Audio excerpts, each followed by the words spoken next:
So now we're moving on with Alex and the atheistic worldview regarding morality. And I guess we asked the question, is there morality in, we asked it a couple different ways. I guess what is morality in the atheistic worldview? Essentially, a lot of the times morality boils down to almost a utilitarian view of, hey, let's not cause suffering, and even beyond that, let's try and create happiness, that goes beyond a lack of suffering into, people can experience joy, they can experience happiness, they can move on with their lives and create. Where does it come from?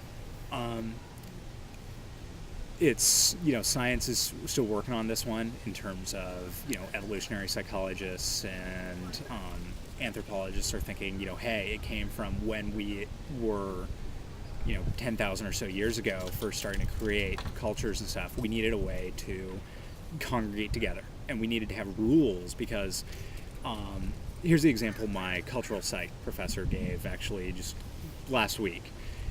Is if everyone were a rational self-actor, let's take voting. Your vote is probably never going to change an election. I mean, you as a single one individual, your vote will never change an election. It hasn't in the history of the U.S., probably never will.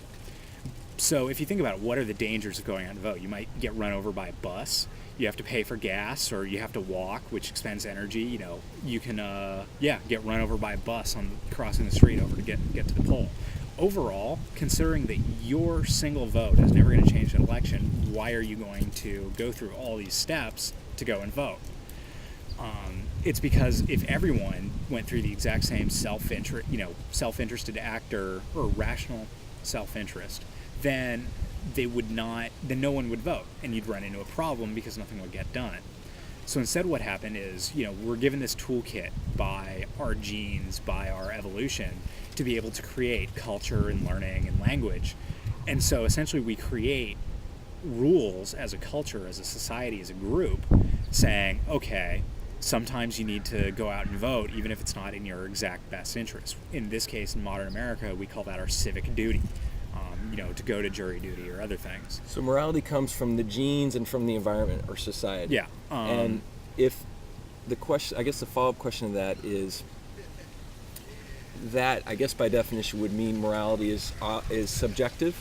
To a certain extent. This is actually one of the debates that are going on right now in terms of cultural psych and where we are as a culture. Cultures produce different solutions to environmental problems. There are all kinds of different houses in the world, all kinds of different types of architecture, but essentially they all boil down to, how do we keep the weather out of a particular area so that we can continue living comfortably? But each culture kind of does that differently.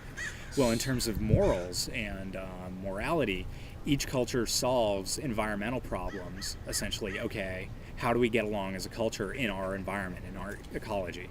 And so they create a moral system, and each one does it differently. Now, when you're trying to say values, is one culture's moral system better than another's, that's where you start running into problems.